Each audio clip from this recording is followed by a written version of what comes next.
എല്ലാ വർഷവും കർക്കിടകത്തിൽ നമ്മുടെ നാട്ടിലെ എല്ലാ വീടുകളിലും എത്തുന്ന ഒരു കുട്ടി തെയ്യമുണ്ട്. കർക്കിടകത്തി എന്ന് നമ്മൾ വിളിക്കുന്ന ആടിവേട്. കർക്കിടക മാസത്തിൽ പൊതുവെ പഞ്ഞമാസം ആയി പഴമക്കാർ പറയാറുണ്ട്. കർക്കിടക മാസത്തിൽ എല്ലാ ആദിയും വ്യാധിയും അകറ്റുക എന്ന ഉദ്ദേശത്തിലാണ് തെയ്യം കെട്ടിയാടുന്നത്. കർക്കിടകത്തി വീട്ടിലെത്തിയാൽ ഐശ്വര്യം വന്നു ചേരുമെന്നും ഐതിഹ്യം.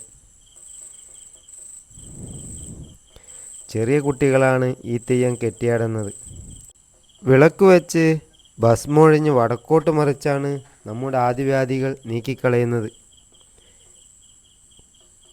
ഈ കാഴ്ചകളൊക്കെ കാണുമ്പോൾ നമ്മുടെ കുട്ടിക്കാലമാണ് നമുക്ക് ഓർമ്മ വരുന്നത്. നമ്മൾ ഈ കുട്ടികളെ പോലെ തെയ്യത്തിൻ്റെ കൂടെ തന്നെ കുറേ നേരം നടന്നു പോകാറുണ്ട്.